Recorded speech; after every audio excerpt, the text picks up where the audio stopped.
And we're live. Hello, everyone. Good afternoon, evening, good night, depending where in the world you are. I am Dana Dubois. This is I Write Out Loud. And I am joined today by a guest, which is very, very different for my weekly I Write Out Loud lives. It is usually just me popping off on whatever essay I have written about that week. But this week, I have the amazing Lindsay Hall here with me. And I am so happy that you are here, Lindsay. Thank you for having me. I love Oh talking my to you. Oh my gosh, of course. I'm going to do that thing I always do because I'm paranoid about StreamYard and how well it works. That I am just going to go check all the channels and make sure we're actually live because it has happened before that I've gone on for 5 or 10 minutes only to find out I was talking to myself.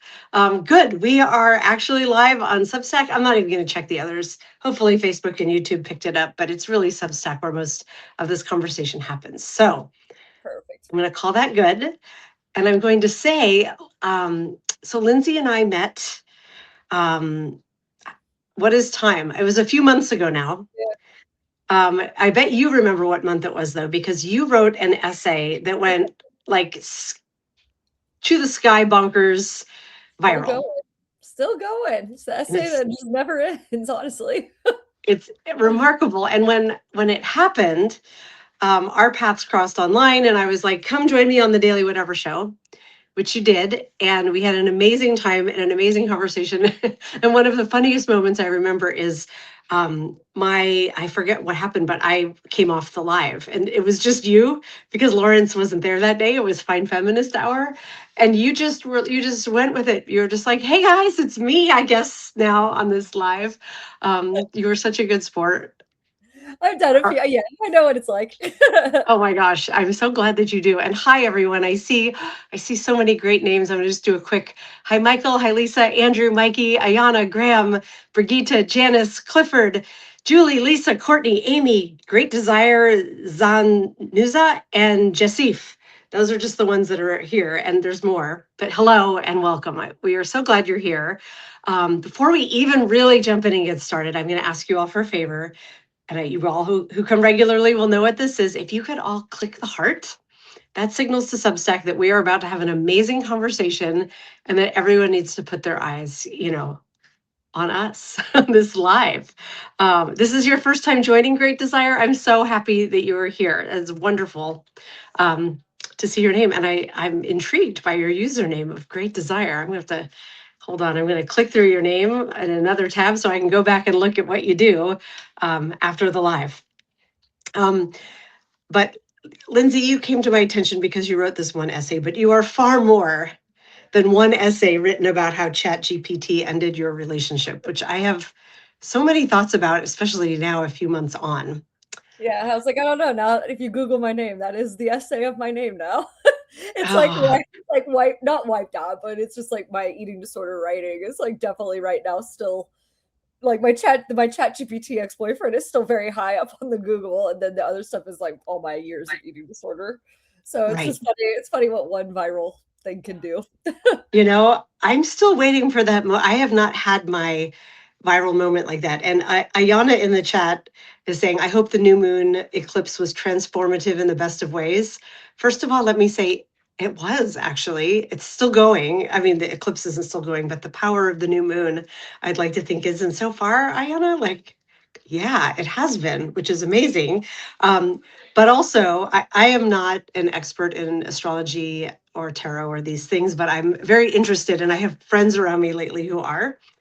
And Karen Marie Shelton in particular has been like something about Jupiter and Leo, and it's my time. And she keeps saying it's like big time for my big moment, and I'm kind of like, okay, I'm ready, big moment. When are you coming?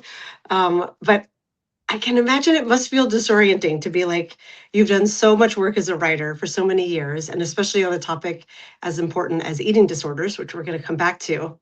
But now you are known as the woman who broke up with her boyfriend because of ChatGPT.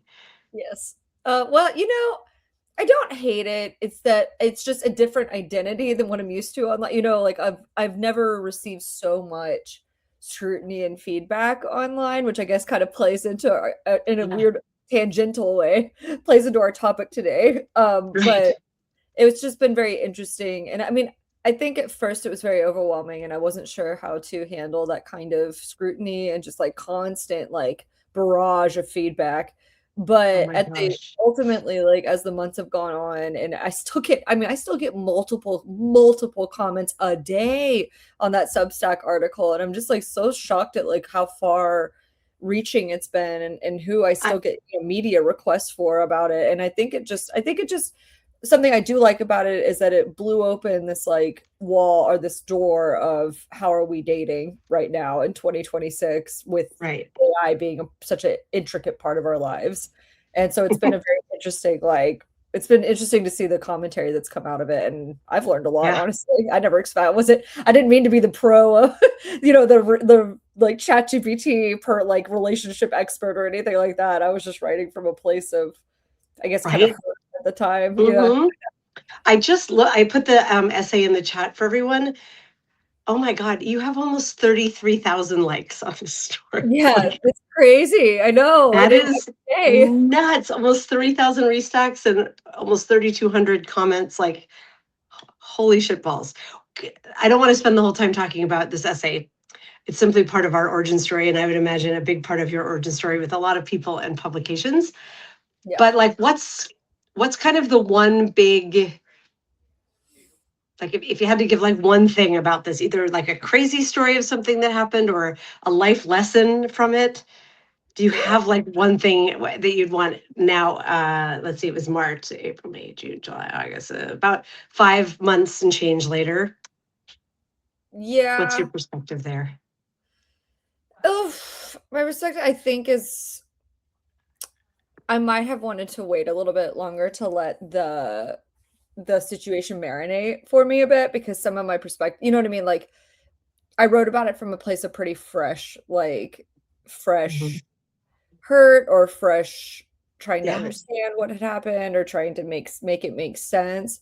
So I don't know that I would have changed a whole lot of it, but I think at the time when you have to be, I don't know, it was a lesson in like, you have to really, if you're going to write about somebody else, even though I never named him and I would never dox him, but obviously it yeah. got back to him and, You and think?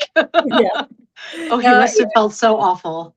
he knows. Yes, he knows it exists. He knows the story at least is everywhere. He's never been named or anything like that, but the story's everywhere. And, there's I don't know if it's regret, but there's definitely like a lesson there and like making sure that if you're going to write about somebody else that's involved, like I maybe should have, I feel like I could have given it a little bit more time. In Right. between that because I think it was quite fresh. But I don't regret writing it in the same sentence. I just think it could have been a little bit later in time that I had published it. Right. But instead, I kind of wrote it in like this is what I'm feeling now, and I need to get it all Yeah. out. You know what I mean?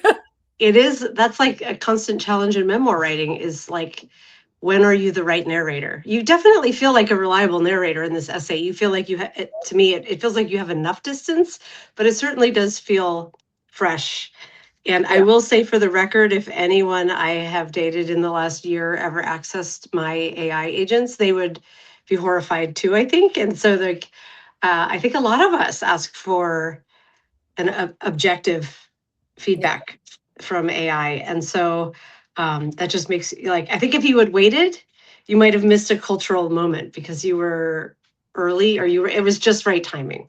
I do too. Unbeknownst to me, Right. like You had no idea at the time, but I but do. I I, agree. I think. I mean, I think it. I'm glad it opened the door to that. I think that conversation needs to be happening, and I think I just somehow, inadvertently started a huge conversation. Like I'm talking to Time Magazine about this in the next couple weeks too. They're running a big article about how AI is impacting relationships in both positive and negative.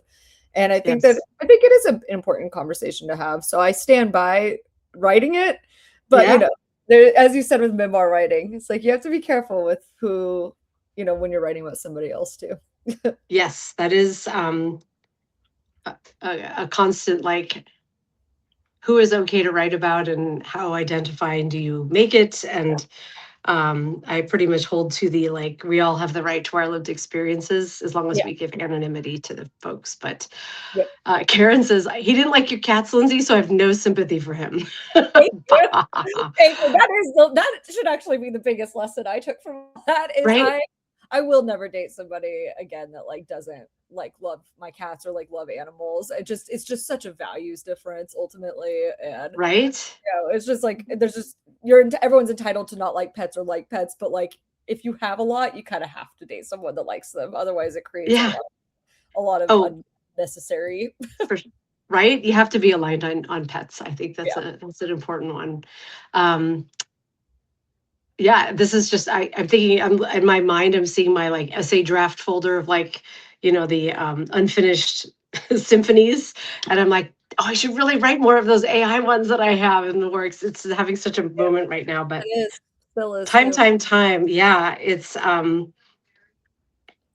And I know yeah, you have good perspectives in it too. And you had a little bit of a different perspective that I hadn't thought of, when you kind of yeah. shared with me about your experience with like AI and dating. And so I think that there's room for all of those conversations and that all those Yeah. conversations are interesting to be reading about.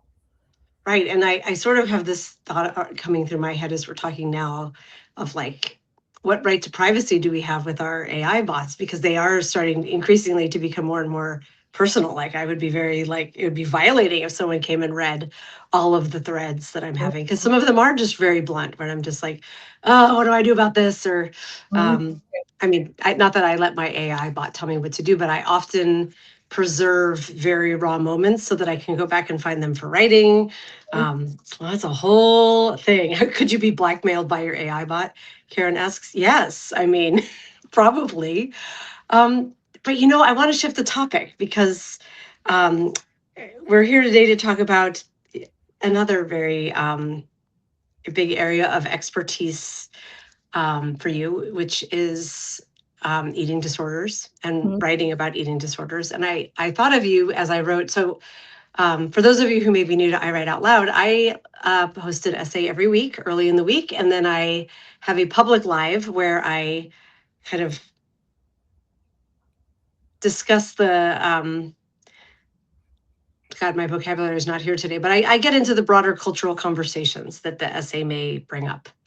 And then I do it again on Sundays with my paid subscribers. We have a Sunday salon, and I give more kind of behind the scenes stuff I don't want to share quite publicly. But anyhow, this essay it was the one of the first times, second time only, that I was like, I feel like I could use another perspective here because this is something that's been spinning in my head for a while, that I felt like I had something to add to this cultural conversational moment we're having. But also, it's not me. It's not something I have lived experience with in eating disorder. So I'm going to grab the essay. I have it pulled up here, right here.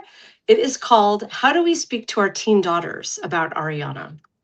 And for background, I have two teen daughters. One of them is in the other room having art lessons right now, as life sometimes works out. Oh, Amy, thank you for saying it was an excellent essay. And Mhm. Karen, oh, Karen already posted it. Thank you, Karen, for doing that.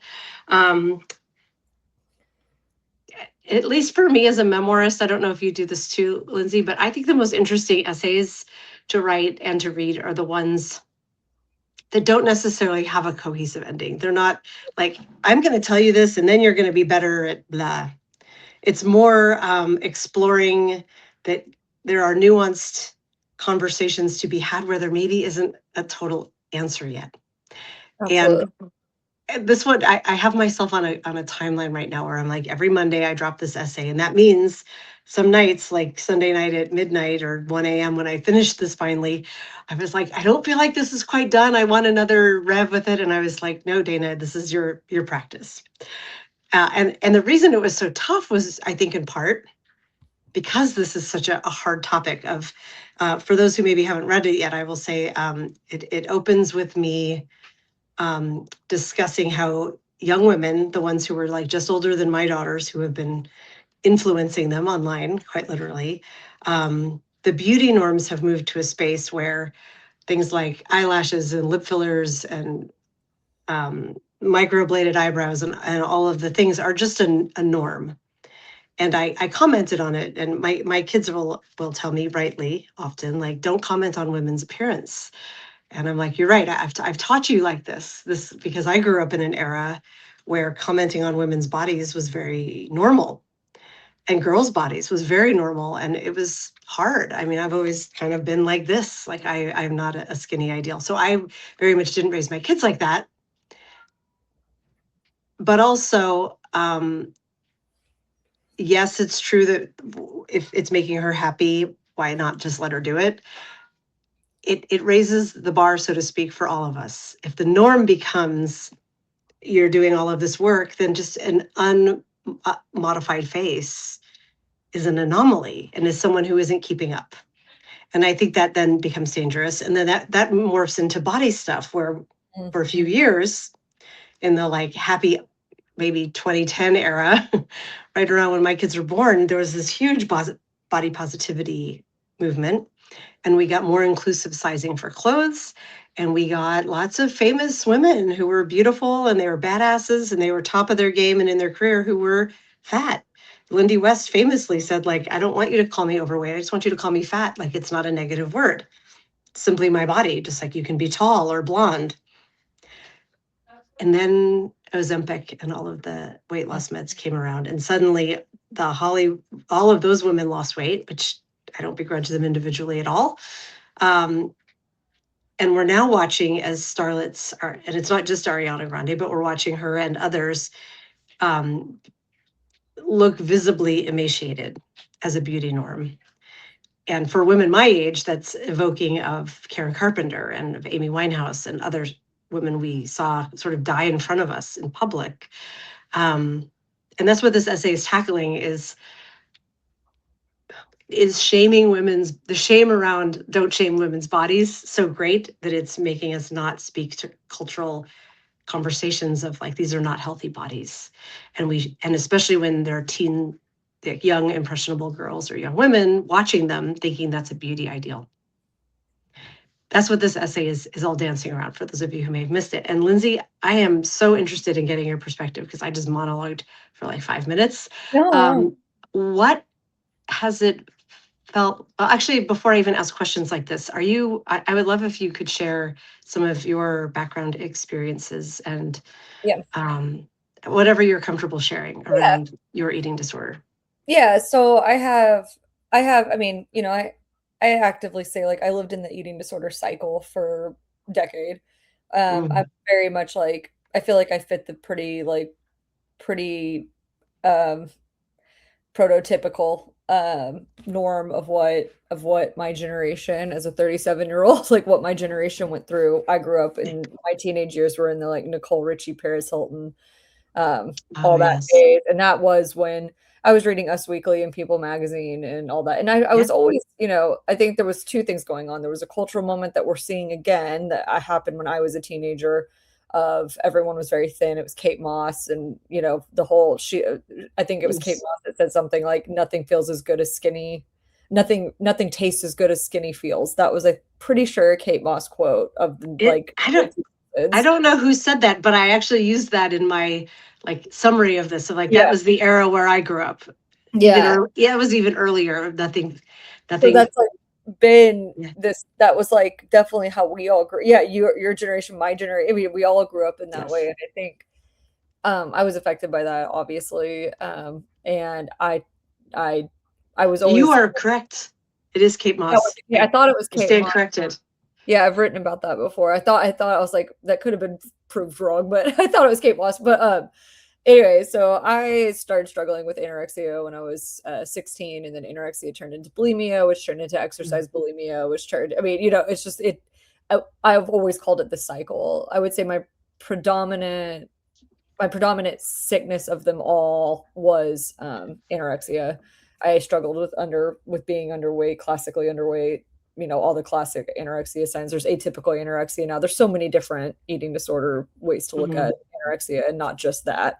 But I had the pretty traditional one in the sense, and I had exercise bulimia, and then what was later deemed drunkorexia, which I'm not sure what they're even calling it now. Did you say drunkorexia? I started writing about drunker. That was really my only other time in life that I've hit a cultural, I think, like point was in Yeah. 2016 or 15. I wrote about drinking alcohol instead of eating, and that was kind of a behavior I had all through college and all through my early 20s when I lived in New York. And that was kind of a way to like save calories, right? Is that I would like drink instead of eat and not like binge, not like drink like binge drink to oblivion, but I would like drink in place of it. And then that kind of became that drunkorexia became this like term that people were using when I was like going on TV to talk about it. Oh Which is funny to think wow. about. That's like 10 years ago. But yeah, so I had kind of, I had a lot of, I struggled a lot. I didn't think I was sick enough. That was a huge thing. I think a lot of people struggle with is not feeling sick enough to need rehab Mm. or need treatment. And then Oh, thankfully my family intervened in 2013 and uh at the behest of a lot of my friends that had called my parents and been like, she's kind of out of control. Because I think you mhm. eventually kind of lose touch with almost your own reality in an eating disorder because you were so consumed by it. And I Right. couldn't think, I couldn't function. I had lost my job. I hadn't told my parents Mm. why, like all sort, all these things were escalating after 12 years and or 8 years, I guess, at that point. And then finally, I went to treatment and I wrote about going to treatment, and that's where my like writing career started. Was writing about being in treatment at the time because there was nothing online that was documenting like what the day to day of treatment looks like, or I wanted the nitty gritty of it. I wanted to understand what I was doing by going into a rehab facility for 6 weeks, inpatient, 24/7. I couldn't Oh, find anything. And that's where it all started. And yeah, I've written about eating disorders and recovery and the rocky process of recovery for the last decade. wow. Well, first of all, like amazing that you have come through this and amazing that you are sharing that experience with others so that they can um yeah, have you as sort of a guiding light as they're going through it. Do Oh, you have a memory from back in your teenage years of like what was the catalyst? Like, yeah. do you have a sense of was it simply watching Kate Moss et al. Be so skinny and being like, I want to look good, or was there another factor at play? I think there's like two factors at play. One, I was I was very short and tiny my whole life. So when you are predispositioned as the little one, like all through elementary school, all through middle Yeah, school, up to a tiny private school, you kind of get labeled. Like everyone has their labels. And my label sure. was I wasn't the smartest one or like the prettiest one or anything like that, but I was the tiniest one. Like I was the shortest Mhm. one, which also meant that I was just tinier than a lot of my girlfriends who hit puberty a lot faster than I did.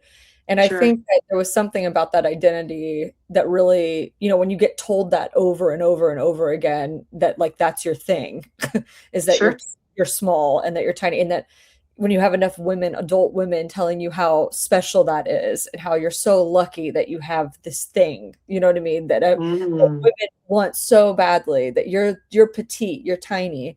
When I did go through mm, puberty and I started like filling out and looking like, just relatively like a normal child, like a normal 16 right, year old. I didn't cope with that. It was too much of, it was like a loss of identity coupled with the fact that I was very much reading Us Weekly and People Magazine. And back mhm, then they had those, I still so distinctly those columns of like, celebrities looking like real people, but really it was just them shaming women who were like in a bikini that weren't looking at the camera and posed, you know what I mean? But I yep. still like so I distinctly remember like flipping through magazines and thinking like, oh, how humiliating for them. You know what I mean? Like that's so right, humiliating. I never want to look like that. Like I never want to have that issue.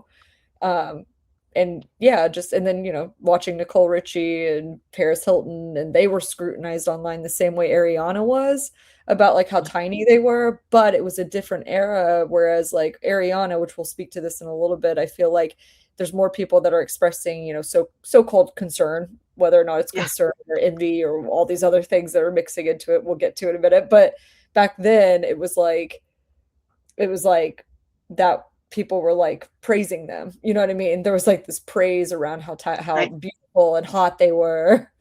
And I just think, yeah, I think when you're 16 years old, it's all those compiling factors just kind of yeah, started adding to it. And then as I got older, eating disorders really just become a coping skill. Like, they become like, that's how I coped with everything in my life. When my best friend died, it grew worse. When I was graduating college, it grew worse. I mean, there's just all these like milestones with eating disorders that kind of like drug addiction. You don't go, Right, I don't think you start being like a fentanyl addict, you know what I mean? Like, right, or having an addiction to fentanyl necessarily. Usually it's starting with like this that leads to that, that leads to that. And then right. that's kind of how I look at my eating disorder life.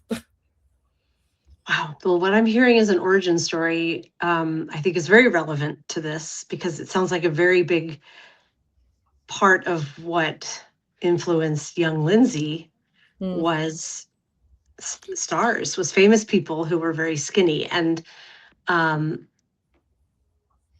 was there, I'm always thinking about this, of course, through myself and my own children of like, Mhm. were there any voices around you, either your family members or like anyone influential in your life who was saying these aren't realistic expectations or no, they were all probably like, yeah, she's beautiful. I think, yeah, I think my mom's generation, my aunt's generation, I think the women in my life had equally as horrific expectation of how Yeah. they should look. And I have the same body type as my mom, and I think there was immense pressure on all of them, and whether or not they Mhm. don't talk about it, out loud on podcasts or streams the way I Of do course. now. But I don't think it was, yeah, like those conversations I don't think were happening in mass. And hopefully they're happening more now with people like you who are talking to your daughters and then publishing about it. Cause now we have the internet and Substack and all these things. But Yeah. no, I don't no, I didn't really feel like people were really, talking about that. And eating disorders were still pretty untalked about in general back then. There just wasn't a lot of language around them and a lot of Yeah. resources around them. Which is strange because there should have been by then. Like I'm older enough than you to remember, like I feel like anorexia nervosa, which is how the term came out when it first came out after Karen Carpenter died. I was quite small. I mean, young, not, should watch my language as we're doing this. But I think she died in like 81, maybe. Is that Yeah, I know right? it was the 80s. Like, I mean, Yeah. she's become such that icon Yeah. of an icon maybe is the wrong word. I don't know if I meant No, that. but sort of, She's it was 83 83. when Yeah, she, she's become this yeah. symbol of anorexia untalked about because I think it really wasn't talked about in the early 80s at all. There was kind of no, I don't even think there was a publicly known vocabulary around it. So I would have been in early middle school at that time. And so I remember hearing the word anorexia nervosa. And then I remember seeing a lot of like, I don't even, shows like 60 Minutes. I can't remember which ones, but those kinds of investigative journalistic shows being like, do you know what anorexia nervosa is? And showing it, a little bit of it was like, like rubbernecking, right? They would show what women look like and how skinny they were. And, but it was very like, I remember being a kid and just being like, well, I don't understand. Why are they just not eating? And there was a lot of that kind of language of like, is this really a health thing? Because why don't they just eat? Sort of like, why don't alcoholics just stop drinking alcohol? Yep. There was, Yeah, so there was the mental health space hadn't caught up, but the awareness was there. And that was so many years before you were dealing with it. Like you would have hoped as a culture that it would be there. But apparently not. no, and I don't think it was, especially even back in like the early 2000s, because it was like Nicole Richie came out and said that she was bulimic at one point. I don't remember when she finally started talking Mhm. about this. But I think that there was this also turning point where anorexia was like the only eating disorder that mattered, right? Because you could have these Right, skeletal images, typical anorexia, I say. Atypical anorexia wasn't even labeled, I don't think, at that point. right. I'm not even quite sure what atypical anorexia is. So after you finish this, I'd love for you Yeah. to define that. But it was like Nicole Richie talked about having bulimia, and Mhm. I think that was the only reason bulimia was even really talked about mainstream at all, was because she Yeah, finally started talking about throwing up. And I think that anorexia still had this glamorization to it for a long time, whereas like bulimia is kind of like I've written about this before. It's like I didn't like talking about bulimia. Do you know what I mean? Like when I first started writing, I only wanted to yeah, write. It's like anorexia is the powerful one. You know what I mean? Like anorexia is like the posturing of like, look how much self control I had type right. type thing, and I had to rectify that in myself as a writer to be like, no, I need to talk about the other parts that maybe I'm not, that, like my eating disorder brain is telling me, no, that part shows that you have lacked control. Like there's all these things in your brain that are telling you. Right. It's very interesting. I don't know. It's really interesting part, but I think that's in part why we're now talking about all eating disorders in a much more generalized way. But back then we were just taught, there was just focus on anorexia, if any. Right. So, can we touch on what is atypical anorexia? How Yeah. does that manifest? So atypical which I'm so glad there's Yeah. I appreciate Feel now like that as a for it. parent of Yeah. girls, it's shameful. I don't know what it is. So No, please no, it's just educate us. it's like anorexia that falls. It's anorexia that fall, and I want to make sure I'm saying this correctly, so we might want to fact check. But it's like, to me, I define it as it's anorexia that falls not in the traditional sense where you're just your BMI is, which I don't even know if I believe in BMI. That's a whole nother topic. Right. But where technically by diagnostic standards, your BMI is not severely underweight or severely like what they would classify as what diagnostically puts you in anorexia. Atypical anorexia is like your weight might be not something that's a medical concern necessarily, or you may not, you could be having all the other symptoms of anorexia, which are like heart palpitate, all the other like all the other medical issues that go in with atypical anorexia. And I think that was a very important distinction to make, because for so long people were told they were not sick enough to need help, right? And can still be exhibiting anorexia in so many different ways. And just because your weight isn't what like a doctor, what the insurance company most of the time is going to deem, then it doesn't mean that you're not struggling in that same cycle. So interesting. So you could be living with the calorie deficit of an anorexic. You could be facing down the cardiac risks, but your body doesn't look as gaunt. For whatever, for lots of different reasons. But yeah, diagnostically, you're not, which is often how insurance companies, get away with not improving treatment. Not funding it. Yeah. As someone, I assume anorexia is sort of like alcoholism, that it's not like you're cured of it. It's something you manage your whole life. Is that a true statement, first of all? I get, there's people, everyone's always going to take different takes on it, right? Like there's people that claim, I don't want to like disparage that they don't, but there's plenty of people that say that they've recovered from anorexia completely for this reason or that reason, either with help or without help, and that they don't struggle with it the way they did in like their early 20s or their teenage years, which is a lot of time when this stuff starts. But for me personally, I don't take that stance. It is like alcoholism to me. I've had to manage it. I've had to manage it, and it's been an up and down road for years, decades. I've struggled as much as 2021. I had a pretty rough period where I thought I might need to go back to treatment. I wasn't talking about it as like online very much, but people were I was getting called out by a lot of people, and they were right. And I just didn't want to accept it or own it at that time, because you make a lot of progress, and when you slip back, it's hard mentally to really know when you are sick or when you're kind of fooling yourself. Right. Well, good for you for having people around you who will call you out. It's always important to have those people around you. What has it been like for you to watch people like Ariana Grande or even Charlize Theron and Olivia Wilde? Like there's so many. Jenny Ortega, I saw today, has a bunch of viral, the Wednesday Addams actress. Yeah. I saw something about Jen Ortega, and I was like, Jenna Ortega, and I was like, really? To me, she always looks like her size is okay, but I haven't gone to look into it. But I did see that there was, I did hear there was chatter about her body size as well. What has it been like to see in the wake of all of these weight loss medications that starlet, like, first of all, let me just back up. Did you know when Ozempic first came out, did you know that this was coming? Did you have Yeah. I work for, Same. So I work in PR, and I work with a lot of eating disorder nonprofits and treatment centers, like Eating Recovery Center, which is the largest treatment center with a lot of physical locations and virtual around the US.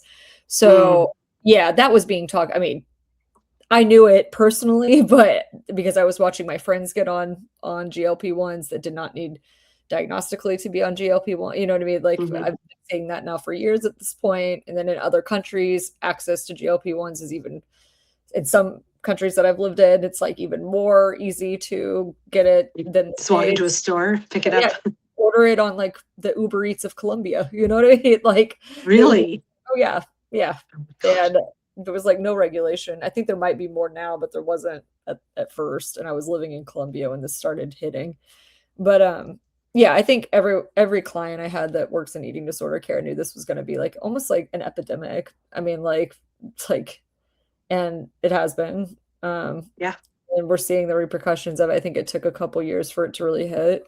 I'm not saying all GLP-1 usage is terrible. You know, I definitely right. don't want to put out that I mean, message. I think no, and this is my like when we're talking about nuanced layered storytelling is like I was on a GLP-1 last year and it worked and then it didn't really, and I literally am starting trizepatide today. Like I just got it in the mail because I do struggle with my weight and I have a father who's morbidly obese and it is a really strange thing to be like this is a problem. I want to model good things for my daughters. I want to do these things. And also, I'm not immune to what this is. And um, there are both aesthetic and health reasons why I feel like this medication will benefit me. And like, how do we have these conversations, right? I know it's hard, and Yeah, it it's like is. all this last week, and I can send you some of the links after this, but it's been so interesting because I've watched all my eating disorder clients. I've gotten a lot of reporter inquiry because I work in PR, and I've gotten a lot of Mhm. reporters reaching out asking to talk to my clients too, about their perspectives on Ariana Grande specifically. So Right, it's been so interesting the issues that it's bringing up because a lot, and it's my stance too, is that it's so, are we talking about it out of a place of real concern, or are we talking about it because it's the next clickbait article? Are we talking, you know what I right. mean? Like, there's so many different angles to look at it here. And it's, you know, a lot of my clients are saying ultimately it's not our business if she has an eating disorder. It's not our place to diagnose her. We can't say, I mean, Celine Dion got absolutely demolished by the press when she lost a Oh, ton of yeah. weight. I Do you remember remember that? that. Yeah. Yeah. And I remember looking at her and thinking like she's so sick. And I assumed it was an eating disorder. I'll totally admit that. I assumed it was anorexia. And then it came out that Right. she had stiff person syndrome, which is Yeah. a totally, I mean, just she had, but she was kind of forced into publicly saying it. So Yes. I found that, you know, that was kind of a learning lesson for me too, because I was definitely in my head thinking I she was just sick. Yep, I did have a comment come back to me from this story. I think it was the version on Medium, not on Substack, that was like, there are many sicknesses that can lead to weight loss like this, and she doesn't owe us to disclose what that is.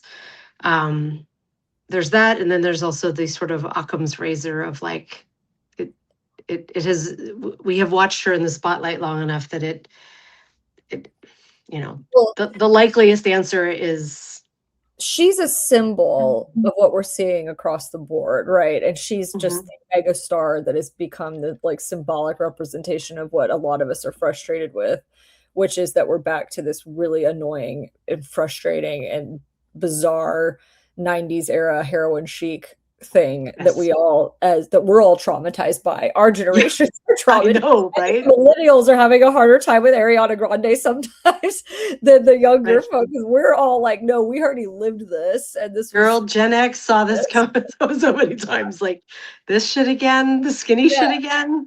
yeah, Ugh, exactly. It's just like it's just disappointing to a lot of us. So I don't, you know, while I my perspective I think is kind of in the realm of I don't want to diagnose her. I don't know what's going on with Ariana Grande. She probably I mean, like I have empathy for the fact that she has had a lot on her plate between you know, what we know of her personal life.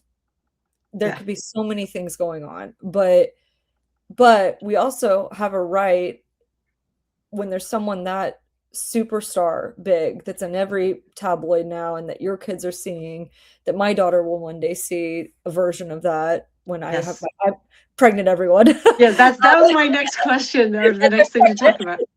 But I think that we thank you, but I think we also reserve the right to have those conversations with our Yeah. children and with ourselves and ask how is this making us feel? Because it doesn't really matter what we feel about her, but it does matter how it makes us feel and how it makes our daughters or our sons, any of our children, how it makes them feel to see constant constant like attention towards is this a GLP-1 body or not? Like look at their weight, look Right. at their before and after, because it doesn't seem like so much of the coverage on Ariana has necessarily been like she looks great. Like I haven't seen Yeah. like this I haven't seen this kind of like look how great she looks. It's more been this just onslaught of like public concern. And I put You concern know, kind of this. and I don't know if you share this, but I find that kind of heartening because in so many cases when someone in the public eye does lose a lot of weight, there is this like, wow, she looks amazing. Right. And it's nice to see an acknowledgement of like people are just collectively like, this isn't okay. And, I don't know what is motivating all of it. I know for me, there is this sense of like, I don't want another beautiful voice to die. Yeah. And I don't know her. I can't go call Ariana and be like, girl, you need an intervention like your friends did for you. Um, but to just ignore it also feels wrong. Really. So it's so hard. And yeah, Yeah, there's you are going to have you are the mom to a daughter. it is. How far along are you, Lindsay? Can I'm we just almost 24 weeks. Oh my So gosh. So you're in like still in your glowing second trimester? Are you about to enter your third? yeah, yeah, I feel for yeah, second trimester, I feel good. First trimester was horrible. First trimester sucks. Second trimester, you were like, I am superhuman. Yeah, I I do can grow life. cool. It's like And for anyone who wants to be a mom or is a mom, like I totally understand why people are opting out of having children in this world right now. But like yeah. I wanted to be a mom forever and didn't think I could be for a lot of different medical reasons and was told I had like a 3% chance of ever being pregnant naturally without help. So this is like my little miracle baby. Oh, And so it's really special for me and yeah, so far it's been great. It's so look cool to at see your smile. people. Yeah, thank You're so you. happy. Thank you. So again, answer as much as you're comfortable with. Is it hard being pregnant or like as someone who struggles with anorexia? Mm. What is that like being pregnant? And has it been hard or has there been a letting go? Actually, a letting go. It's Good. up in my Instagram because my main Instagram profile is mostly about eating Mhm. disorder recovery, and I actually like made a comment about how like Yeah. this is actually the first time in my probably my whole life that I really actually have let go because it's Yeah. like I know I have to eat, and also I'm like hungry all the time, and Oh like I my love God. food right now. Like I really love food, and it's like that's new for me as someone who's Yeah. had anorexia most of my life, and so I've actually like found it very like liberate. It's been like a really nice period to like not care That at that all. is that's so beautiful. And I'm so happy to hear you say that because I would, again, it's not my lived experience, but I think it would be really challenging if you're worried about being fat, if that's like a lifelong concern, and then suddenly your body is getting bigger. Um, I I always definitely joked, what no, I was so gonna say sorry. I definitely notice like there's things I've done that I've had to talk to, like, my therapist about, Yeah. I've checked like, there's little things that are still, like it's not like I'm just cured from it, because I Yeah. got pregnant. It's like, I still have these, like, kinda tendencies to, like, check, like at first I was like, "Is this a normal amount of weight to be gaining? Like, or am I Right. gaining too fast or this or that? Or, like, am I not gaining enough?" I was, like, very obsessed with, like, the weight gain part for at first, and now I've let that go, so that's been nice, but because I think it was just I don't trust myself totally because of my Right. history, and that was interesting to kind of wade through of, like, not trusting my own mind, and so being like, "Am I eating enough? Am I eating too much?" I don't know because 'cause I've never had Right. a normal relationship with food, so that's been the only part that I've noticed that I've, like, needed some, like, extra support on, but with my body changing, I have loved it. It's been so cool. Oh, good. I remember from being pregnant and also from nursing that like when you find whatever food it is that your body is craving and you get it, it's just like the most amazing, satisfying feeling. And you're like, for me, with my first pregnancy, the first craving I had was a childhood favorite thing, which were Entenmann's donuts. Those Okay. like gross, like Yep. vanilla donuts that are like dipped in waxy chocolate. Do you know what I'm Yeah, talking yeah, about? yeah. Yeah, yeah. Oh my God, I wanted those so bad, like dipped in whole milk. I drank so much whole milk when I was pregnant. Milk It is disgusts funny. me. Yeah, the But cravings, I love that. Mine has been like I've craved watermelon lately. oh, Chick-fil-A waffle fries and ice cream. I've loved ice cream throughout, but it's just yes. I don't know. It's such a I love growing a kid. Although I don't like being pregnant. Like I felt very sick first trimester. It was awful. I think I made a little reel Yes. about my first trimester time. It Oh, was awful, but it is really yeah. cool. It's really cool what the body can do.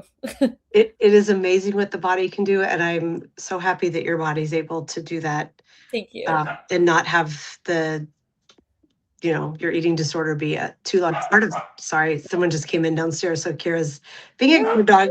She's also begging for like her My cat sixth treat or something. and my cat just walked across. She always does, I, one of the three. I love But no, but it's Mike. like, I think a lot about having a daughter. When I first Yeah. found out I was having a daughter, I had some anxiety around it, truly, because Yeah. I was like, there was a part of me, and I can admit this, and I've come to terms with it. I'm now super excited to have a daughter, but there was a part of me that I think first wanted it to be a boy solely because of my eating disorder history. And I have a lot of concern, and I still do. I'm still grappling with it of like, Yeah. I really don't want to pass on some of the stuff that is so ingrained, so built into my head structure about Right. food. I want to make sure that she does not ever go through what I went through or what I've put myself through for 20 years. And so it's like seeing this kind of stuff with GLP-1s and the celebrity thing. Yeah, it's just, I mean, you're a mother. Like as you wrote about, it's like, how can we not want to protect our children from what we've experienced? I mean, isn't that No, thing? it's crazy because on the Daily Whatever show, Lawrence and I like to talk a lot about how Gen X is kind of a fulcrum generation and one focused on healing generational wounds before. Mhm. And I would say yes, and it's amazing to see how certain wounds they never seem to heal or be mended. I don't know if you read Tova Sterling at all. It's Tova. Yeah. Did you see her story that she wrote about Ariana Grande a few days ago? No, I haven't seen. It's so good. I keep talking about it. I'm going to put it in the chat again because she's amazing. I love her work, but it's called the Pro Anna Morse Code of Ariana Grande, and it deconstructs kind of like how people like her who grew up with eating disorder with anorexia and were on these pro Anna message boards Oh yeah, early. sure.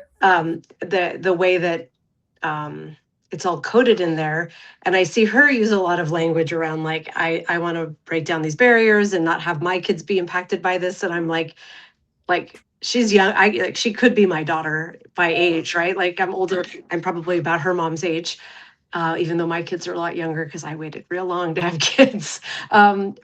It's still just so confounding that every generation of women seems to be like, I don't want the next generation to take this on, and yet we keep passing it Mm. along. And so that's why, I mean, I'm hesitating to say this because my mom doesn't really read my work or look at it much. But the one thing she said to me when I put something on Facebook once was about kind of a family of origin um, relationship to food thing. And she just said she was mad that I had said anything. And she was like, and it's not true. And I was like, how can you tell me what's true about what I've learned about my relationship to food and eating through my upbringing? Like, it simply is. It's like, you're allowed to go write your own essays, but like you're not allowed to tell me what my lived experience has been. I would love to spend the rest of this time because we don't have a ton of time left. Kind of, how do we talk to our daughters about not just Ariana Grande, but the bigger questions that she brings up of like, there's no great way to move through the world as a woman, No, agreed. and there, how like, but tabula rasa, your child is not quite here yet. She's here. And she, of course, won't have a relationship to food for a while in this sense. But I'm sure you've thought about this. What thoughts do you have for people like me and other people in the audience who are struggling with how to talk to their daughters? Well, I feel like when I read your essay, I really liked your approach to it because I think that's kind of what I mean, and I'm gonna steal a couple phrases right out of the words of her name's Dr. Wassner, and she's the regional medical director for ERC. But Yeah. she had an interview with Wall Street Journal or Mashable, and I was listening to it and then reading it, and I thought her answer to this is something that I wanted to share too because again, it points back to she was like, we cannot diagnose her, and I'm not going to diagnose her as a, you know what I mean? Like, she was like, I don't know, she's not my Right. patient. She was like, but what we can do is have these conversations with our kids and ask our children, like, how does seeing this make you feel? What emotions does it bring up in you? Like, is it affecting Mhm. you to see this? Like, and I thought that that was really interesting and something that I would want to do, or I hope I do with my daughter, is that I don't think we're ever going to get away from this, right? Like, Right. if GLP-1s can, and they are, I don't see the GLP-1 fad ending anytime soon. And some of it, again, GLP-1s serve a purpose that is not all terrible. But in terms of people abusing GLP-1s and having more extreme eating disorder type behavior, Mhm. and not saying that's what Ariana Grande is doing, but the speculation around that is probably going to Right. continue for a long time. The same way that you were talking about the filler and all that. I mean, that's almost equally on the same playing field. I feel like in Yeah. 2022, I went a little overboard on cosmetic stuff because I was living in Colombia and it was a lot cheaper, and in Medellin in particular, it's a culture of people that really take pride in and spend a lot of money in cosmetic tourism. Yeah. And I got swept up in that, and in a way I've had to reconcile that in myself. I had to kind of like back off because my mom said something which I appreciated, but she was Yeah. like, I started on lip filler, and for me it just didn't work. And my mom at one point was like, you're going like, I don't think you're seeing yourself, you know what I mean? She was like, I don't Right. think that you can see yourself anymore. And she was like, I just be careful. And that kind of like jarred me because it's the same way with anorexia or eating Yeah. disorder. You stop seeing yourself, you stop seeing, you're like, you see yourself through a filter. I mean, it's just, so I think both those conversations are like tangential, you know? And Yeah. I hope that I don't think our daughters will ever get away from it, but I think we have to sit there and ask, you know, we can't avoid the conversation with Right. them for seeing it. So it Yeah. comes down to how is it making them feel? Is it bringing up things for them? Like, that's what I hope I can have with my daughter, is an open conversation about, like, is that bothering her to see that? Like, does she, you know, how is that affecting her? If it is affecting her, maybe she'll be you know, far different than me and be like, I really don't care about this, mom. Like, I don't. Right. This doesn't affect That'll me. be that'll be her rebellion, and she'll just be Yeah. like, I don't care. I'm gonna eat whatever I want. Bring on the Yeah, ice cream. exactly, and if so, then great, but at least I think it's responsible as a parent to want to try Right. to have those conversations and see how they're feeling about seeing that, instead of being like, "Oh, she looks so bad," or, "Oh, she's overdone it with the," you know what I mean? Like, more Right. like, "What do you think about seeing that?" You know, like, Right. what do you feel about seeing Yeah. somebody look drastically different in this way or that? Yeah. And for me, and my essay opens with this. I have a lot of thoughts, and again, Mhm. circular ones, because I'm like, I get Botox in my forehead since last year. I love it. I love the way it works. I obviously dye my hair, getting it redone tomorrow. There are things we all do. I wear makeup, but like I look at especially young women, like my daughter's peers or just up from them, and really what I see is the financial impact on what's happening to them, because those lash extensions, like, girl, Oh my they're so expensive. The god. microblading, the lip filler, the Botox they start getting Those when were they're like 20. dollars. I was doing lash extensions for a while too, that like, when I came back from Medellin Mhm. to the States, and I Yeah, gave it up because I was like, "Who is spending $200 every two like, weeks. in this economy?" Like, Right. but but also again, I understand why people like it. I liked it for a time too. Yeah, it looks really pretty. I did it once, but I was like, wow, maybe my daughters can go to college or I can have long eyelashes. I And know it's that's also what the time, right? You have to lie there for an hour or two while they're manually gluing them on. And same with like just this summer, like I love, the way dip manicures look, but I'm like, no, I just have time, money. I'm not doing it, but I really want my kids to be aware of like, you don't have to opt into these things. Yeah. And also I understand why you will feel pressure to opt into them because they're simply becoming norms. And in my mind, they're kind of they're a form of oppression that we put on ourselves. Oh my And god, yeah, it's women are putting on women too, which yeah, is why we because can never dudes don't know. yeah, it's why we can never win. It's because Yeah. we have incel men over here that, bash on us for being this or that or old or whatever. But then there's also this like other insidious part of like women against women, right? Where it's like Hmm. now we're in this whole anti-aging thing, where it's like don't Yeah. age, basically don't age and do whatever Yeah. you can to not age at all, which is absurd because we're all going to age, obviously. But I think that it's just all pieced together and it just put, like you said, the financial effect of it. Because yeah, I've spent thousands of dollars on my skin, thousands, and it's like that's so. Again, but Right. there's pros and cons. Like I understand You have why. lovely skin. Yeah, well, and I understand why someone wants to feel good, so Yeah. it's just how we And can't judge completely. It's just so interesting. I don't know. There's so here's good. where, sorry, go ahead. No, I was just gonna say it's why you were saying like your essay really can't have a like clean ending because Right. there's so many different tangential aspects of it, right? Like your essay couldn't be cleaned up at the like you couldn't have like a Right. clean There's no bow to put on the end of it and just be like, and this is what we should do about eating disorders in our daughters. This is what we should do about the oppression of beauty standards. right. And I have a couple of essays about kind of beauty and aging that I've written about of this, where it is this circular thing of like, when you need things from the world, they come to you easier when you look younger, prettier, and thinner. And that is simply a fact. And that's everything from dating, that's jobs, it's how you move through the world. People like looking at beauty, which is normal. And what the standard of beauty is well, it's not fat, old, and wrinkled, right? So what's crazy is that like um when you look at like actresses who are obviously at a higher echelon for needing to look good and having the money to do it, like I feel like Gen X was the last generation where women could age at all. Hmm.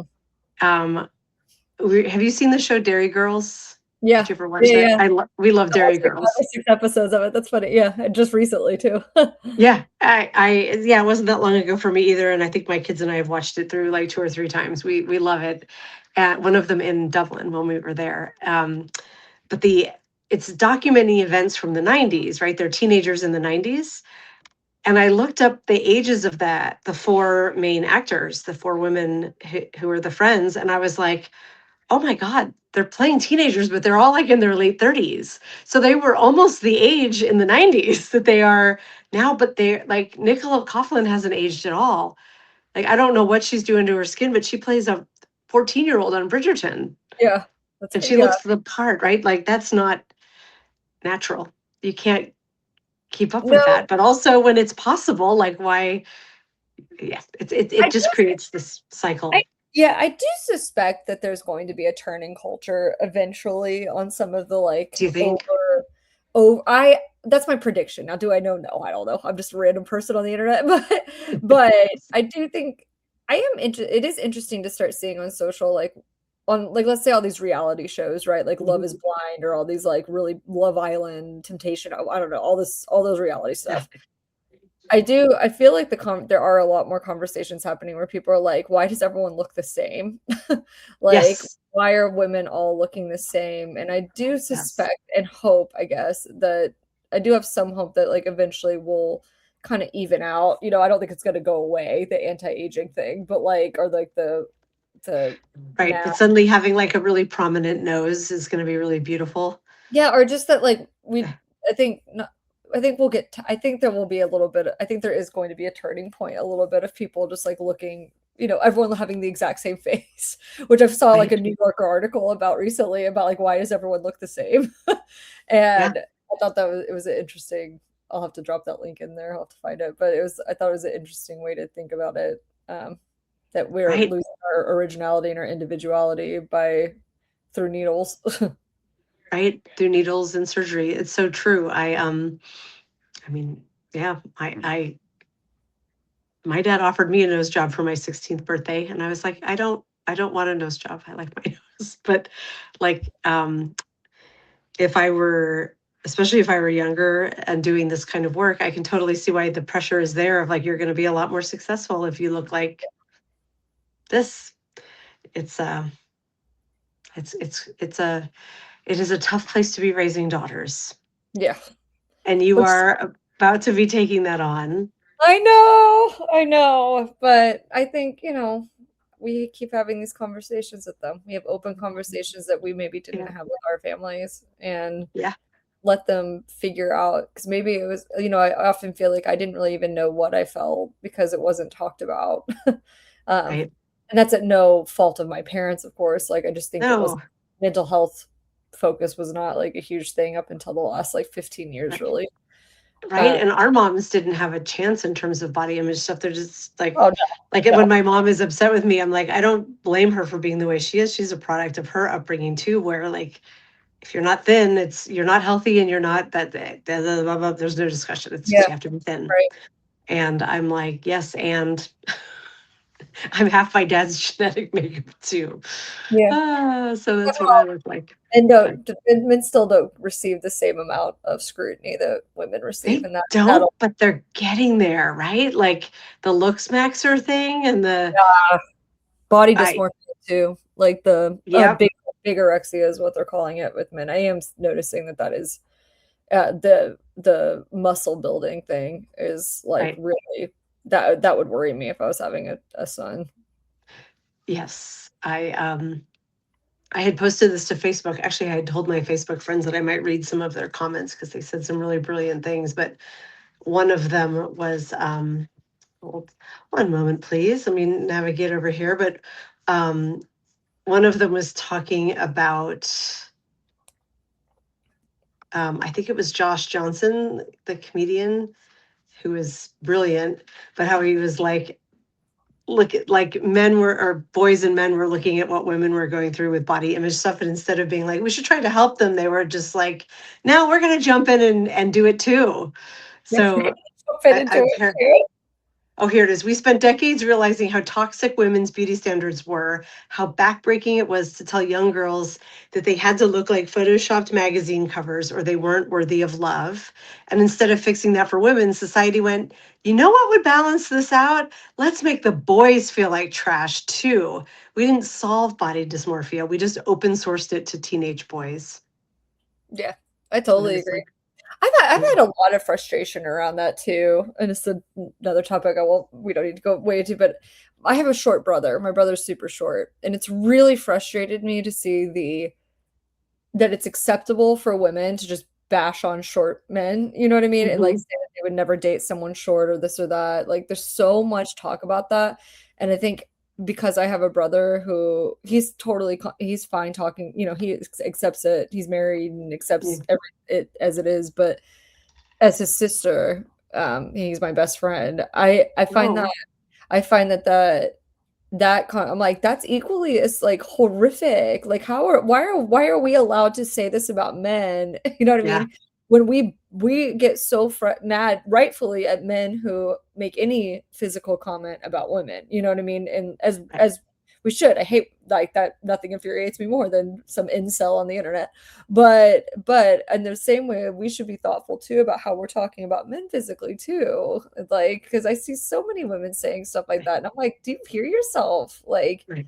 height is not something anyone can. That's genetic. Yeah, Like that is. I dated one very short man for a long time. I tend to like, I like very ectomorphic men, like tall and crazy skinny. That's my thing. uh, But I dated this guy for a long time, and he was about my height. I'm 5'4", so he was quite short, and I like. it was never my favorite, but I was also like literally the one thing he cannot change. Yeah, it's the one thing. I mean, really, my brother's just always been short, and he's had to deal with that kind of comment. You know, I've literally heard people say in front of him, like girls say in front of him, like, "Ooh, he's short. I wouldn't date him." In front, like not about my brother, but about someone else. And I've watched Right. my brother have to navigate that kind of like it, like that kind of. I'm like, what is wrong with you? Like, you know what I mean? Like, Yeah. what? Why are you Read saying? the room. Read the room. I don't know. So that's my other tangent on that though with men is that yeah, we're like we like I don't know if we're just letting um those conversations, you know, I think we have to add I don't know where I'm going with that. That was Just just that my men tangent. are no longer men are Uh, no longer immune in a way that they were for a long yes, time. thank you. But Yep. bias against short men has been there for a long time. Although there is the whole like short kings movement. Oh, hold on. My cat rarely makes an appearance, Oh, but so let I'm me going to just see. do this. Oh, hello. Hi, Hello. Kisby. Oh my gosh, I love how whimsical your dining room is. Oh gosh, thank you. If by whimsical you mean messy, I it love is. it. Oh, I want like the wood. I like the pink. Oh, I want it. I'm in Yeah, my nesting era because I'm gonna have a kid. right. Yeah, and you know what? I don't know if you're doing this the same way I am, but like, no dudes live here. And I get Yeah. to make all the choices. So I'm like, the dining room shall be pink. My bathroom is purple and has a giant unicorn on the shower curtain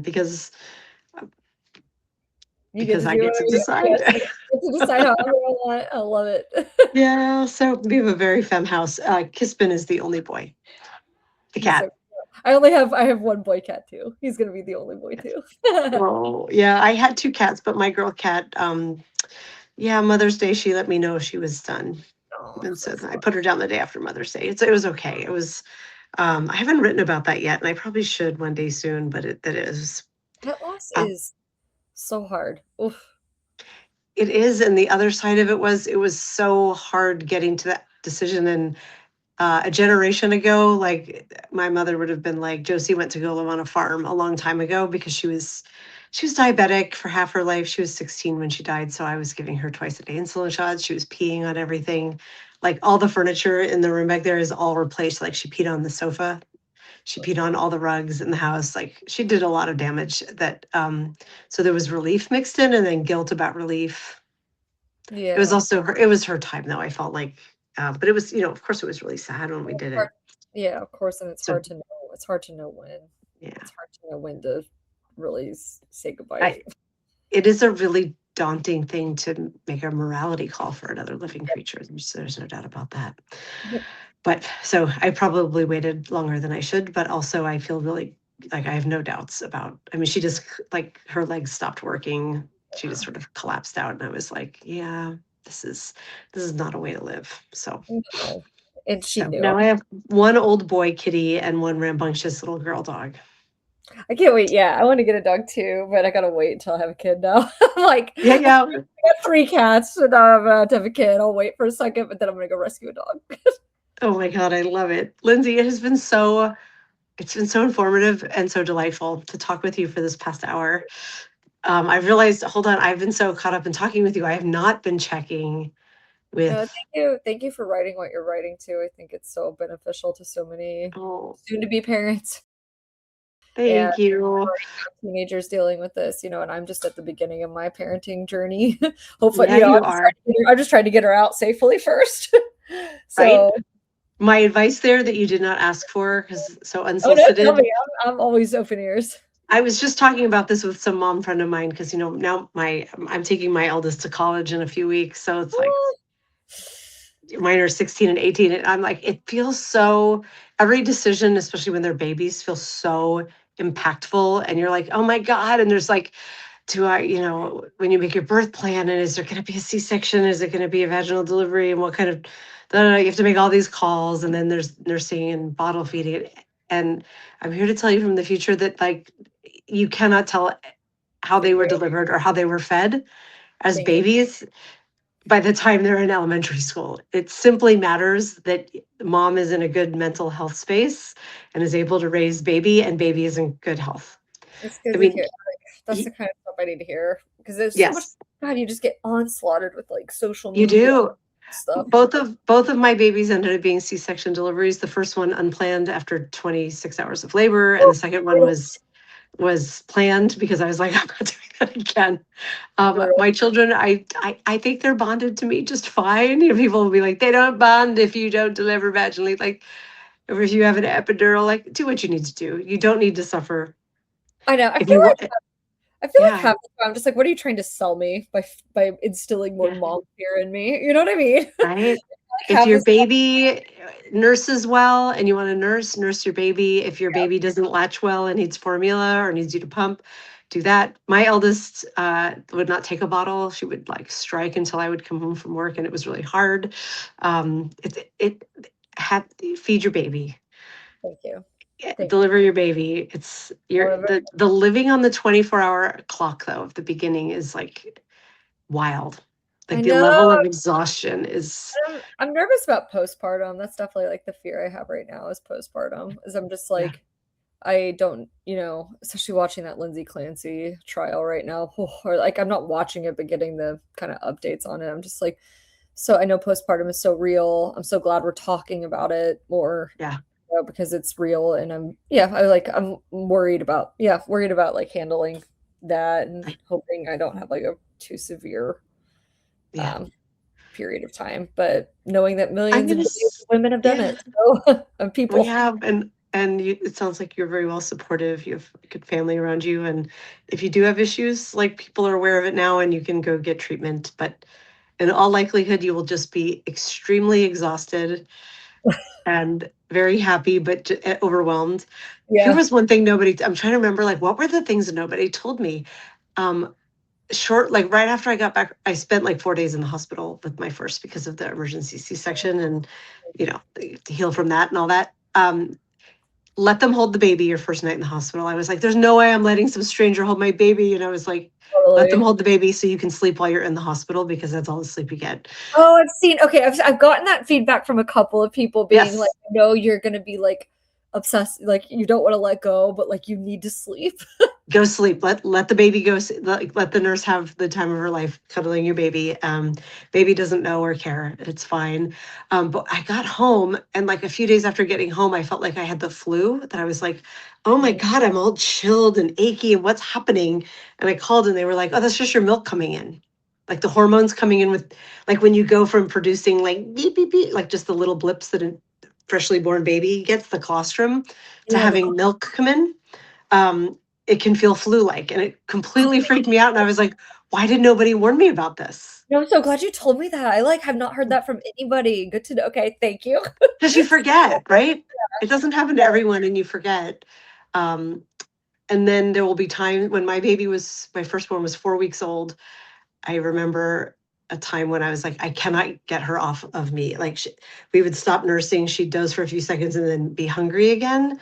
And I again called the hotline, the nurses at the hospital, like, do I need to give her formula? Like she doesn't seem to be getting enough. And they were like, no, she's hitting a growth spurt at 4 weeks. It's pretty normal for them to sort of grow to the next level.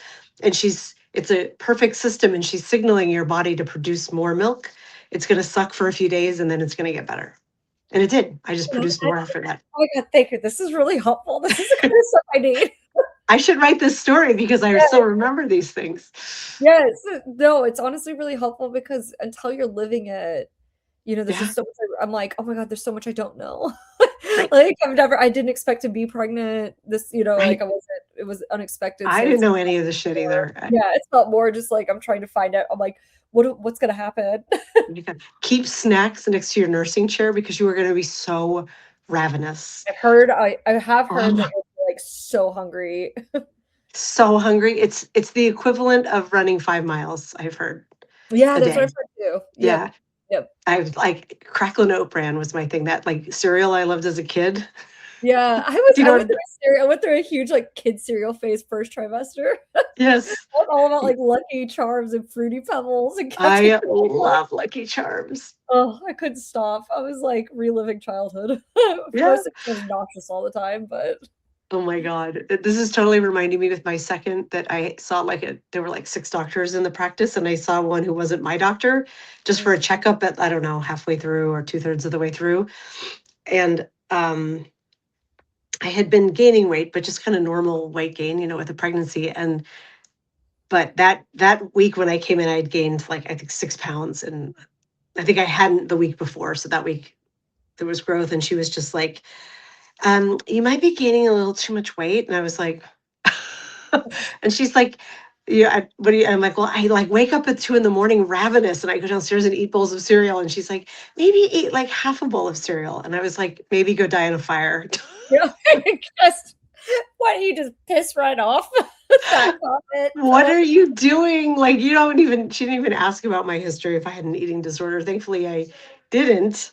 But I They was like, still, yeah, it's still 50-50 whether someone's really gonna take into account your eating. Like it's I've yeah, I just feel like doctors when I like yeah, relapsed in 2021, I was like I knew, semi what was going on, but my doctors right. didn't say anything. And then one of them did finally, but they just like diagnosed it as like they didn't even say anorexia. And then I like left, and then it was just I just was like, why, like no one taught this. I don't understand why the medical field has not caught up exactly. Because it's mostly women's health. So why would they study Exactly, that? exactly. Oh my god. Ding ding. Homemade granola, Jason. Yes, I did not have that when I was nursing, but if I had, I would have eaten the shit out of homemade Me granola. too. I've been eating a lot of granola myself. The Oh, bare granola I love. Oh, I love I, granola. I love granola too. Oh my God, it's so good.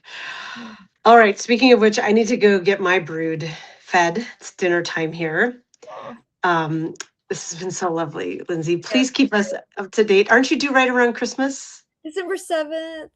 Oh, a little So earlier. yeah, Oh, December 7th. So we'll see if she makes it. I hope she makes it the whole time. We'll see. I don't know. I don't know what yeah, to expect. that'll be a little Sagittarius baby, a fire I know. sign. I hope she makes it. I want her to be a little Sagittarius. So we'll see if she makes it. Sagittarians like to travel, so that would be a good fit for you. Yeah, I think so too. Mama daughter wandering the earth. Oh my God, you're gonna have such a beautiful baby. Thank you. I'm So completely gonna keep in touch with you about that. Thank you to everyone who was here. Oh wait, hold on. I gotta pull up.